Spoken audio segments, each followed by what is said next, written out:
El capítulo 7 del segundo libro de Crónicas marca el momento en que Dios responde visiblemente a la dedicación del templo. El fuego desciende, la gloria llena la casa y el pueblo reconoce su misericordia. No es solo un evento litúrgico, sino una irrupción divina que valida la comunión entre Dios y su pueblo. Sin embargo, el énfasis del capítulo no se queda en la manifestación externa, sino en el mensaje interno del Evangelio. Dios es santo y justo, pero también misericordioso y dispuesto a perdonar. La aceptación del sacrificio apunta a una realidad mayor, la necesidad de un mediador y una expiación válida. En términos teológicos, el templo y los sacrificios funcionan como tipología redentiva, anticipando la obra perfecta de Cristo, en quien Dios no solo envía fuego, sino que Él mismo provee el sacrificio definitivo, el Cordero de Dios. El versículo 14 se convierte en el eje evangelístico del capítulo. Humillación, oración, búsqueda y arrepentimiento preceden al perdón y la restauración. Esto revela una estructura clara del Evangelio: la condición humana, pecado y alejamiento; la respuesta divina, gracia disponible; medio de acceso, arrepentimiento genuino; el resultado, perdón y sanidad. Así, este capítulo no es solo la historia de un templo lleno de gloria, sino una prefiguración del acceso a Dios que se consumará plenamente en Cristo. El fuego que desciende y la gloria que llena el templo encuentran su cumplimiento cuando Dios decide habitar no en un edificio, sino en el corazón redimido. En síntesis, el capítulo enseña que el Evangelio no comienza en el Nuevo Testamento, ya está presente aquí en forma de promesa, condición y esperanza.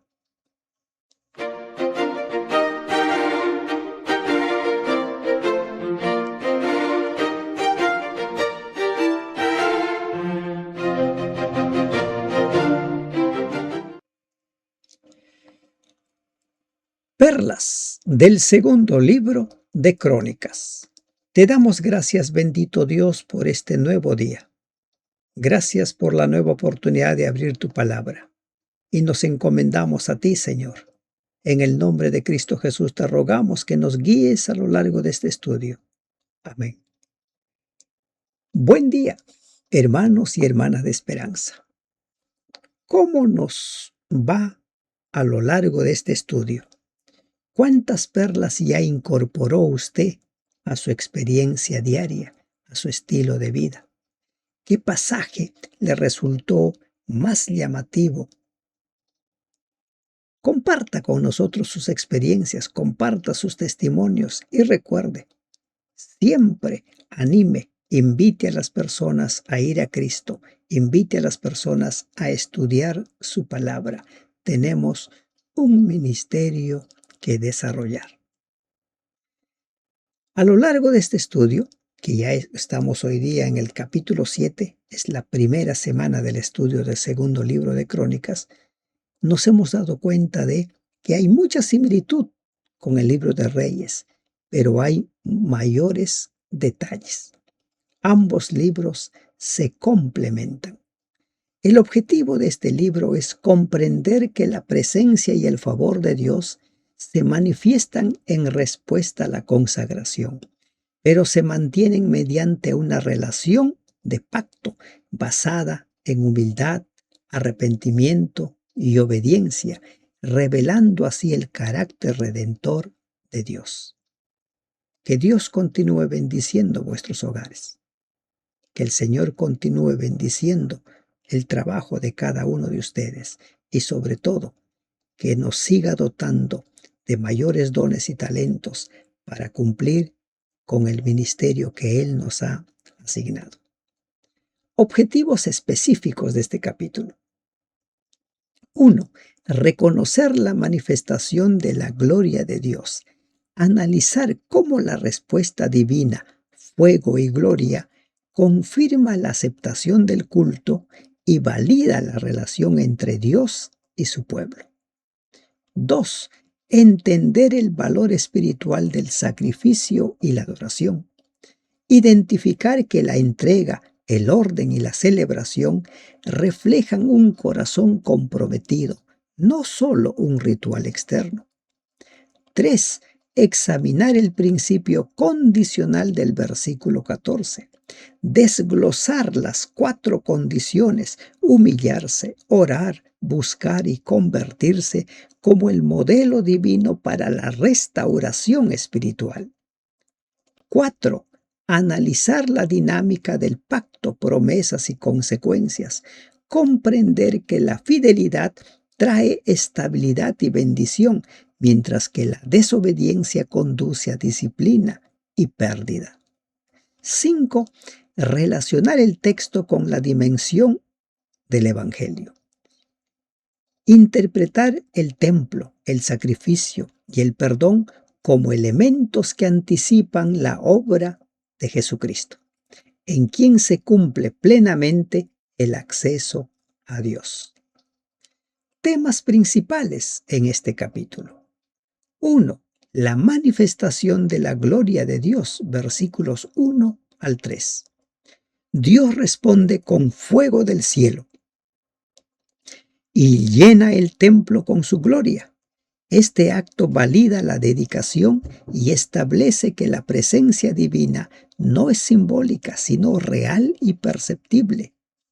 Dios se revela y confirma cuando hay consagración genuina. 2. La adoración sacrificial y comunitaria, congregacional. El pueblo participa activamente mediante sacrificios, organización sacerdotal y celebración. La adoración integra entrega, orden y gozo. La verdadera adoración implica costo, participación colectiva y continuidad. 3. La respuesta personal de Dios. Versículos 11 y 12. Dios se aparece a Salomón de noche, mostrando que después de la manifestación pública hay una comunicación íntima y directa. Dios no solo actúa en lo colectivo, también trata con el individuo. 4. El principio del arrepentimiento y la restauración. Versículos 13 al 15. Se establece una dinámica clara: disciplina divina, respuesta humana y restauración. El versículo 14 condensa el proceso: primero humillación, luego oración, luego búsqueda y conversión, perdón y por último sanidad. La restauración espiritual es condicional, pero transformadora. 5. El pacto, promesas y advertencias. Dios afirma su elección del templo, pero advierte que la infidelidad traerá juicio, destrucción y testimonio negativo ante las naciones. La relación con Dios incluye bendición bajo obediencia y consecuencias ante la apostasía. Este capítulo gira en torno a una tensión clave. Dios se acerca con gloria, pero permanece solo donde hay fidelidad. Casos psicológicos en este capítulo. Vamos a ver 4 casos psicológicos. 1. El impacto del asombro y la experiencia de pico. Versículos 1 al 3. El pueblo presencia el fuego descendiendo y la gloria llenando el templo, quedando en un estado de shock positivo y postración. Cuando vemos esta manifestación sobrenatural de Dios allí en el templo, esto nos evoca a lo que Jesús también habla en Mateo 24, que Satanás se hará pasar por Cristo. Y para hacerse pasar por Cristo tendrá que hacer maravillas. Y dice Apocalipsis que será capaz de hacer maravillas a tal punto que hará descender fuego del cielo. Entonces, toda la humanidad estará ante el impacto del asombro y la experiencia de pico. ¿Qué es la experiencia de pico? Son momentos de asombro que trascienden lo cotidiano. Estas experiencias pueden reducir el ego, aumentar la conexión social, generar una sensación de propósito profundo, pero también te pueden engañar. Por eso es de que hay que estar preparados para la experiencia pico. ¿Ah? ¿Cómo manejar estas situaciones? ¿Cómo relacionarnos saludablemente con esas experiencias pico? Reconocer que los momentos de alta intensidad emocional necesitan un tiempo de aterrizaje. Tómese esos segundos para analizar debidamente lo que está viendo o lo que está viviendo. Debemos anclar la emoción a través de la gratitud escrita, la expresión artística, para que el beneficio psicológico perdure más allá del evento. Y volviendo a lo que dice Mateo 24, Apocalipsis capítulo 13, nos hablan acerca de esa experiencia pico de Lucifer.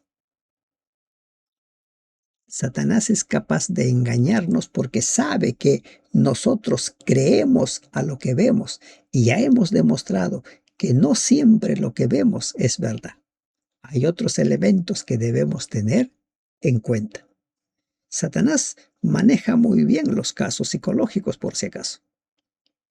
2. La fatiga por celebración o agotamiento del gozo. El pueblo celebró 14 días seguidos, 7 de la dedicación y 7 la fiesta. Al final Salomón los envía a casa. Incluso las emociones positivas en exceso pueden causar fatiga sensorial y física. El sistema nervioso necesita periodos de descomprensión después de una estimulación prolongada, incluso si éste es alegre.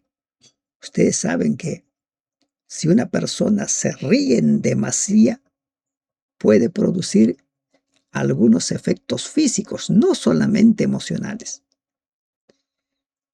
Como lo hizo Salomón, al despedirlos, es vital marcar el fin de un ciclo para evitar el agotamiento. Aún las cosas positivas agotan. Como se dice en términos dietéticos, hasta lo más dulce, hasta lo más agradable, puede resultar desagradable cuando hay exceso. Y también lo dice el proverbio en cuanto a la miel. Por eso debemos priorizar esas pausas, el descanso, el sueño. ¿Para qué? Para recuperarnos, porque nuestro organismo tiene cierta estabilidad y cada uno tiene su propia estabilidad, pero un exceso de felicidad también hace daño, ¿no? También hace daño. La anatomía del arrepentimiento, el proceso de cambio, versículo 14. Dios establece la ruta: humillarse, orar, buscar y convertirse de los malos caminos. El cambio de conducta no es solo fuerza de voluntad, requiere metacognición. ¿Qué quiere decir esto? Reconocer el error. Y también requiere reestructuración cognitiva. ¿Qué quiere decir esto? Cambiar la forma de pensar para cambiar la forma de actuar. ¿Hay cambio de conducta? Sí hay, pero se necesita el reconocer el pecado y reestructurar nuestros pensamientos. Si usted revisa por qué peca, se va a dar cuenta que mucho está influenciado por su forma de pensar. Por esa razón, debemos analizar qué malos caminos o hábitos se van repitiendo en nuestra vida. Y no intentar cambiar todo a la vez. Hay que seguir el orden lógico. Introspección, humildad. Expresión del deseo de cambio, oración y acción correctiva. convertirse, permitir que el Espíritu Santo obre esa conversión en nuestra vida. Un cuarto caso, el síndrome de la falsa seguridad, versículos 19 y 20. La advertencia de Dios sobre abandonar los mandamientos a pesar de tener un templo físico espléndido. El ser humano tiende al sesgo de complacencia. ¿Qué es esto? Cuando las cosas van bien exteriormente, ya sea éxito, dinero, estatus, bajamos la guardia en nuestra salud mental, ética personal, creyendo que el entorno nos protege de las consecuencias. Y aquí hay un caso psicológico muy, muy valioso. No te confíes. Las bendiciones no son garantía de que hagas lo que hagas, Dios va a seguir allí. Por esa razón, debiéramos realizar evaluaciones periódicas de los valores personales, no solo de los logros externos. Revisa regularmente tus creencias, compáralos con lo que dice la Biblia. Debemos tener un círculo de confianza que pueda señalar las áreas de descuido antes de que se conviertan en crisis. Por ejemplo, las personas que estudian mucho las profecías suelen convertirse en el tiempo en personas muy frías. Pierden de vista la gracia de Dios. Quizás usted ya haya conocido algún caso de ello. Y un quinto caso, habíamos dicho 4. El duelo anticipado por la pérdida de identidad. La descripción de cómo el templo podría convertirse en una ruina que asombre a los transeúntes. Ese templo que había sido bendecido con la gloria de Dios podría convertirse en ruinas si es que el pueblo olvidaba lo que debía ser depender de Dios. Este escenario plantea el miedo al fracaso y la pérdida de lo que nos da identidad. La ruina del templo simboliza el colapso de la autoimagen ante la sociedad, el que dirán. ¿No? ¿Se da cuenta lo que puede suceder? Por esa razón hay que trabajar en el desapego saludable, entender que nuestra valía no depende exclusivamente de nuestros monumentos, éxitos laborales o personales, y enfocarnos en la reconstrucción del carácter por encima de la reputación. Si ocurre una caída, el enfoque debe estar en la lección aprendida y no solo en la vergüenza pública. Y algo más al respecto. No te confíes, insisto, no te confíes de tus logros. Y en el plano espiritual, las bendiciones no deben adormecerte. Por el contrario, debieran mantenerte más despierto. Ingresemos al versículo a versículo. Cuando Salomón acabó de orar, esa oración de Salomón fue aceptada por Dios. La oración que brota del corazón sincero, es aceptado. ¿Y cómo respondió Dios? Dios respondió de forma visible y con seguridad audible. Descendió fuego de los cielos y consumió el holocausto y las víctimas, y la gloria de Jehová llenó la casa. Dios aceptó esos sacrificios, esos 120,000 corderos que fueron sacrificados, fueron aceptados por Dios. ¿Qué vamos encontrando nosotros aquí? En la medida que nosotros presentemos a Dios lo que Dios ha pedido, será acepto. Recuerden lo que sucedió con Caín y Abel. Miró Dios con agrado la ofrenda de Abel y no la de Caín, porque Caín presentó lo que Dios había pedido. Siempre ofrezcamos a Dios lo que Él ha pedido, no lo que a nosotros se nos ocurra. Entonces la gloria de Dios también descenderá sobre nosotros. Y esa es la promesa. El Espíritu Santo está presto a descender sobre nosotros. Y no podían entrar los sacerdotes en la casa de Jehová, porque la gloria de Jehová había llenado la casa de Jehová. Aquí encontramos nosotros una vez más un pasaje que nos habla cómo es que la intercesión, la ministración en favor del pecador, ya no se da cuando la gloria llena la casa.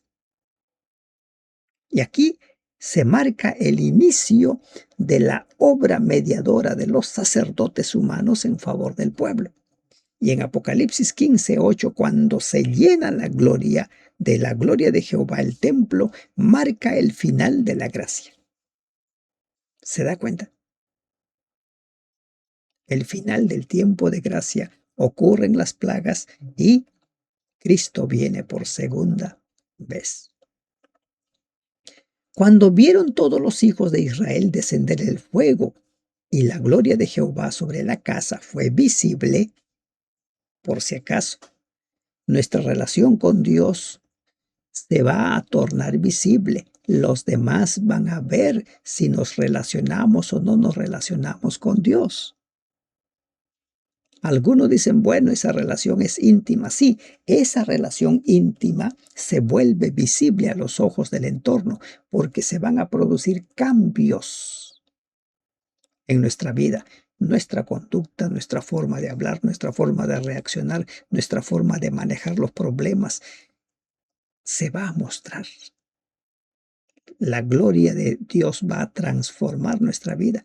Por eso Santiago dice que nuestra fe se vuelve manifiesto por medio de nuestras acciones, de nuestros hechos. Y lo vieron esa gloria. Y cuando la gloria de Dios desciende sobre ti, la gente lo va a ver. Lo va a ver traducido en los cambios que se van a producir en tu vida. Se postraron sobre sus rostros en el pavimento y adoraron. Cuando la gloria de Dios desciende sobre ti, habrá un espíritu de adoración que te mueva. Serás una persona que busque siempre adorar. Y alabaron a Jehová diciendo, porque Él es bueno y su misericordia es para siempre. No confundir la actividad religiosa con la presencia de Dios. Algunos se conforman con la actividad religiosa. La evidencia de su presencia produce reverencia, humildad y adoración centrada en su carácter, no en la experiencia. Recuerden que la relación con Dios es diaria. De los versículos del 4 al 10 nos encontramos con el sacrificio, el orden y el gozo comunitario. Aquí tenemos muchas perlas para nosotros. Entonces el rey y todo el pueblo sacrificaron víctimas delante de Jehová. Nunca nos presentemos con las manos vacías ante Dios. Recuerden ese principio, ya lo hemos aprendido desde el libro de Deuteronomio. Y ofreció el rey Salomón en sacrificio 22,000 bueyes y 120,000 ovejas. Y así dedicaron la casa de Dios el rey y todo el pueblo. Nunca con las manos vacías, nunca, sino según como el Señor nos ha bendecido. Y los sacerdotes desempeñaban su ministerio. Y ahora vamos a encontrar a cada uno desempeñando su ministerio. Y hoy no ha cambiado eso. Cada uno debe desempeñar su ministerio según para qué ha sido llamado, según los dones que nos ha dado. También los levitas con los instrumentos de música de Jehová. Atención a este detalle. Instrumentos de música de Jehová. ¿Quién lo había hecho? David, para alabar a Jehová, porque para siempre es su misericordia, cuando David alababa por medio de ellos. Ese cántico de David se fue repitiendo a lo largo del tiempo, porque para siempre es su misericordia, porque Jehová es bueno. Sacerdotes ministrando, levitas cantando. La música siempre está presente en la adoración a Dios. Asimismo, los sacerdotes tocaban trompetas delante de ellos y todo Israel estaba en pie. Era un día de fiesta. Y no fue solo un día, recuerden, en total 14 días. También Salomón consagró la parte del atrio que estaba delante de la casa de Jehová, por cuanto había ofrecido allí holocaustos, y la grosura de las ofrendas de paz, porque en el altar de bronce que Salomón había hecho no podían caber los holocaustos, las ofrendas y las grosuras. Aquí encontramos perlas preciosas. Miren, la indicación de Dios era que los sacrificios se realizaban en el altar del sacrificio. El altar del sacrificio que Salomón había hecho, dada la dimensión del templo, era grande, pero la cantidad de sacrificios no cabían.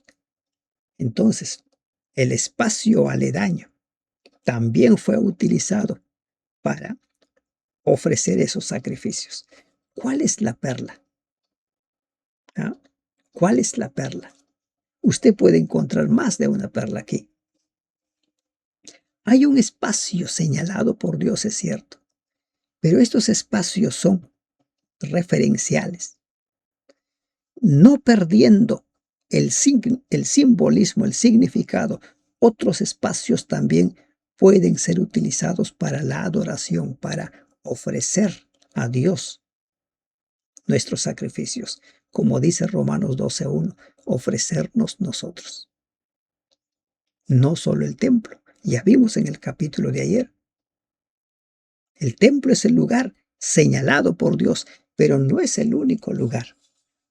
La presencia de Dios es en todo lugar. Donde estén 2 o 3 reunidos en mi nombre, allí estoy yo. También hay otra perla acá, las excepciones. Cuando veamos los sacrificios de Ezequías, vamos a ver también excepciones, o en el caso de los sacrificios de el mismo Josías, excepciones. Hay excepciones, pero las excepciones no hacen la regla. ¿Y qué hace ahora Salomón? Dedica ese espacio también como lugar sagrado. Entonces Salomón hizo fiesta 7 días y con él todo Israel, una congregación desde la entrada de Hamat hasta el arroyo de Egipto. Esta fiesta es diferente a las fiestas que nosotros hoy en día conocemos. Era una fiesta sagrada, donde no había borracheras. ¿Recuerdan ustedes la fiesta que se celebró cuando Aarón levantó el becerro de oro? Hubo una orgía terrible. Y es que así son las fiestas dedicadas a Satanás y no a Dios. Pero las fiestas dedicadas a Dios son saludables. Son fiestas que traen alegría, gozo duradero. No traen una resaca. Al 8º día hicieron solemne asamblea porque habían hecho la dedicación del altar en 7 días y habían celebrado la fiesta solemne por 7 días. 7 días de fiesta solemne. ¿Cuál es esa fiesta solemne? Recuerden que esto se dio en el día séptimo o en el mes séptimo. Y a los 23 días del mes séptimo envió al pueblo a sus hogares, alegres y gozosos de corazón por los beneficios que Jehová había hecho a David y a Salomón y a su pueblo Israel. La adoración madura entrega un costo, estructura, orden y celebración, gozo. La fe se fortalece en comunidad, no solo en experiencias individuales. Toda la congregación reunida celebrando allí. Los versículos 11 y 12 nos hablan de la respuesta personal de Dios a Salomón, la bendición personal. Terminó pues Salomón la casa de Jehová y la casa del rey, y todo lo que Salomón se propuso hacer en la casa de Jehová y en su propia casa fue prosperado. Salomón empezó muy bien y Dios bendijo grandemente a Salomón. Y no solo las bendiciones fueron materiales. Y apareció Jehová a Salomón de noche y le dijo: he oído tu oración y he elegido para mí este lugar por casa de sacrificio. Dios aceptó la ofrenda, la dedicación de Salomón y se le aparece. Así como se había manifestado a toda la congregación, ahora se manifiesta a Salomón a solas. Y así se manifiesta Dios. Se manifiesta a toda la congregación y también a cada una de las personas. He oído. Después de lo público, busca lo íntimo. Dios confirma y direcciona su encuentro con Salomón en la quietud. La autenticidad espiritual se prueba fuera del escenario, a solas con Dios, porque en medio de la congregación todos nos mostramos santos. Los versículos 13 al 15 o al 14 nos hablan ahora de las condiciones del avivamiento. Dios le dice a Salomón: si yo cerrare los cielos para que no haya lluvia, y si mandare a la langosta que consuma la tierra, o si enviare pestilencia a mi pueblo. ¿Y por qué enviaría todo eso? Porque el pueblo se apartó de Dios. Porque el pueblo se entregó al pecado. Porque el pueblo se entregó a la idolatría. Si yo hago todo esto como consecuencia de el alejamiento del pecado, entonces ahora Dios establece los pasos a dar para restaurar nuestra relación con Dios. Y tome nota de estos pasos. Primero, si se humillare mi pueblo, humillarse. Esta humillación no implica, ¿cómo se puede decir? Abusar de la persona. Esta humillación no es símbolo de dañar la estima de la persona, no. Esta humillación es la rendición del yo. Aceptar que hemos pecado. Si se humillare mi pueblo sobre el cual mi nombre es invocado, y oraren, y oraren. Orar. ¿Qué es orar? Es aceptar nuestra dependencia de Dios y buscaren mi rostro. ¿Qué es esto? La búsqueda de restablecer la relación, no solo perdón, no solo petición. No es simplemente pedir, es buscar relacionarnos con Dios. Y buscar en mi rostro y se convirtieren de sus malos caminos. Esa conversión es fruto de habernos humillado, de buscar a Dios. Hay un cambio en la vida de la persona, se convierte. Eras antes, eres ahora, el antes y el después. Entonces yo oiré desde los cielos y perdonaré sus pecados y sanaré su tierra. El resultado, oír, perdonar y sanar. Ese es el resultado. ¿Se da cuenta? Y en el versículo 15 dice: ahora estarán abiertos mis ojos y atentos mis oídos a la oración en este lugar. Se reafirma la atención continua, ojos, oídos, un lenguaje de vigilancia dentro del pacto. Se restablece la relación, se restablece el pacto. Dios nuestro Dios, nosotros su pueblo. Recuerda, humillarse, orar, buscar su rostro y convertirnos, entregarnos a Él. La restauración no es automática, requiere arrepentimiento verificable. Las crisis pueden ser llamados pedagógicos al retorno. Evalúa si tu práctica espiritual incluye las 4 condiciones, no solo una. Hay muchos que no experimentan la restauración porque posiblemente no estén dando los 4 pasos. Y esos pasos han sido establecidos por Dios mismo. Porque ahora he elegido y santificado esta casa para que esté en ella mi nombre para siempre, y mis ojos y mi corazón estarán allí para siempre. Aquí hay algo interesante. Dios dice: he elegido este lugar. He santificado esta casa. Mire cierto paralelismo con el séptimo día. Bendijo, santificó, reposó. Ahora he elegido y santificado esta casa. ¿Qué es elegir?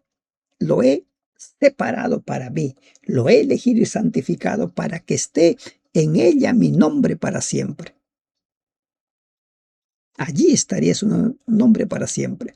Y mis ojos y mi corazón estarán allí para siempre.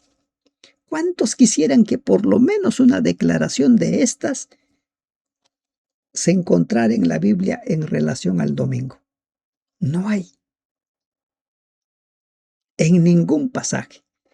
Muchos se esfuerzan por decir es por la resurrección de Jesús. Jesús resucitó, estuvo 40 días en la tierra enseñando. Jamás dijo, he cambiado el día de reposo del domingo al sábado.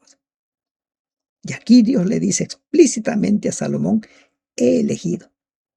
Mi nombre va a estar allí. Mis ojos y mi corazón estarán aquí para siempre. Y miren este para siempre. Por eso es de que debiéramos nosotros tener muy en cuenta la condicionalidad, el para siempre. ¿A qué se refiere para siempre? Las personas que creen en el infierno cuando leen eternamente por los siglos para siempre, entonces dicen, bueno, esto es interminable. Y aquí que dice, estarán allí para siempre, pero acto seguido. Y si tú anduvieres delante de mí, ahora Dios va a repetir a Salomón la condicionalidad de su relación con él, la condicionalidad del templo, la condicionalidad de su relación con el mismo pueblo.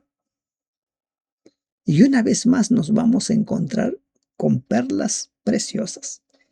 Si tú anduvieres delante de mí como anduvo David tu padre. David como ejemplo. ¿Quién lo pone? No David, él, Dios es puesto o Dios pone como ejemplo a David. E hicieres todas las cosas que yo te he mandado. ¿Qué cosa es eso? La palabra de Dios. Muchos tienen problemas con las leyes de Dios. Va a cambiar diametralmente tu percepción de las leyes de Dios si empiezas a considerar las leyes de Dios como la palabra de Dios.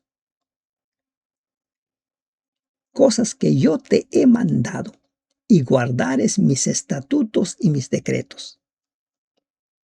Quienes sostienen que los estatutos y decretos fueron anulados, entonces están diciendo que Dios le pidió condiciones a Salomón que ya no nos pide a nosotros. Y eso no es así. Las leyes de Dios son eternas, eternas. Así como su carácter es eterno. Dice, si guardas, si obedeces. Y ahora que dice Dios, yo confirmaré el trono de tu reino como pacté con David tu padre, diciendo, no te faltará varón que gobierne en Israel. Hay quienes sostienen aquello de una vez salvo, siempre salvo. Y la historia de Salomón echa por tierra esa doctrina, esa creencia. Salomón tuvo visiones, tuvo bendiciones de Dios, tuvo revelaciones de Dios, pero siempre su relación era condicional. Y le dice, sí, si anduvieres. Y ya sabemos la historia. Salomón no anduvo en los caminos de Dios y cayó en apostasía. Y como consecuencia de su apostasía, se divide el reino. ¿Se da cuenta? No existe aquello de una vez salvo, siempre salvo. Nuestra relación con Dios es condicional y cada día debe renovarse. Mas si vosotros os volviereis y dejareis mis estatutos y mandamientos, ¿por qué sería destruido el templo? ¿Por qué sería destruido el pueblo? Por dejar sus estatutos y mandamientos. Eso no ha cambiado.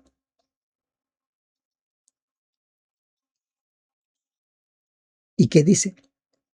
Y fuereis y sirviereis a dioses ajenos y los adorareis. Apostasía total. Yo os arrancaré de mi tierra. Es su tierra, no era la tierra de ellos. Había pasado ya varios siglos desde que Josué entregó la tierra al pueblo.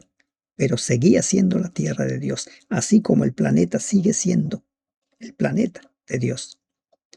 Y esta casa que he santificado a mi nombre, yo la arrojaré de mi presencia y la pondré por burla y escarnio de todos los pueblos. Esa casa que ha recibido la bendición de Dios, que la gloria de Dios lo ha cubierto, esa misma casa se convertiría en burla y escarnio de los pueblos si el pueblo abandona a Dios. La condicionalidad. Recuerde, la condicionalidad. El liderazgo espiritual requiere carácter sostenido, no solo un buen inicio. La herencia se preserva con fidelidad diaria. Ningún logro espiritual del pasado garantiza el futuro. El pecado persistente tiene impacto personal y un testimonio desfavorable para todos. La disciplina de Dios también comunica algo a otros. Cuida tu legado espiritual. Y ese es el mensaje para nosotros. Cuida tu legado espiritual. Y esta casa que es tan excelsa será espanto a todo el que la pasare y dirá, ¿por qué ha hecho así Jehová esta tierra y esta casa? ¿Y cuál sería la respuesta? Porque dejaron a Jehová, el Dios de sus padres, que los sacó de la tierra de Egipto, y han abrazado a dioses ajenos, y los adoraron y sirvieron. Por eso Él ha traído todo este mal sobre ellos. Dios es claro, así como ha sido claro con nosotros. ¿Qué necesitamos hacer para formar parte del reino eterno de Dios, del reino de Cristo? Él es claro. Y también ha sido claro con nosotros quiénes van a ser arrojados al lago de fuego, que es la muerte segunda. El Señor ha sido claro. Entonces, nadie puede decir que no sabía.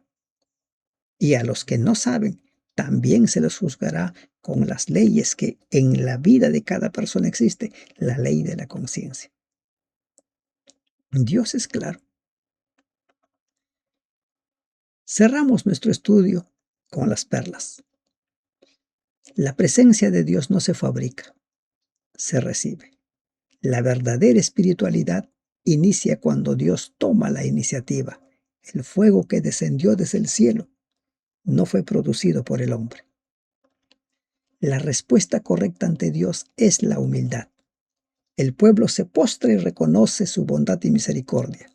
La evidencia de haber encontrado a Dios es un corazón rendido, no exaltado. 3. La adoración auténtica implica sacrificio. La entrega fue abundante y costosa. Lo que no cuesta difícilmente transforma. Nunca te presentes con las manos vacías ante tu Dios. Dios obra en público, pero habla en privado. Después de la manifestación visible, Dios se reveló a Salomón en la noche. Las experiencias espirituales profundas se consolidan en la intimidad, porque allí es donde nosotros somos tal cual somos. El avivamiento tiene condiciones claras. Humillarse, orar, buscar y convertirse son requisitos, no sugerencias. No hay restauración sin arrepentimiento total. Y 6. La bendición sostenida depende de la fidelidad.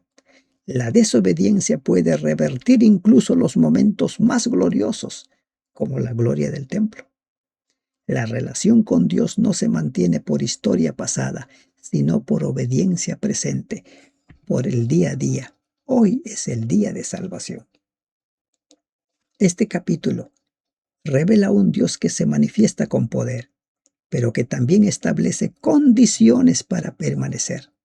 La gloria puede llenar un lugar en un momento, pero solo la humildad, la búsqueda constante y la fidelidad sostienen esa presencia en el tiempo. La invitación es clara.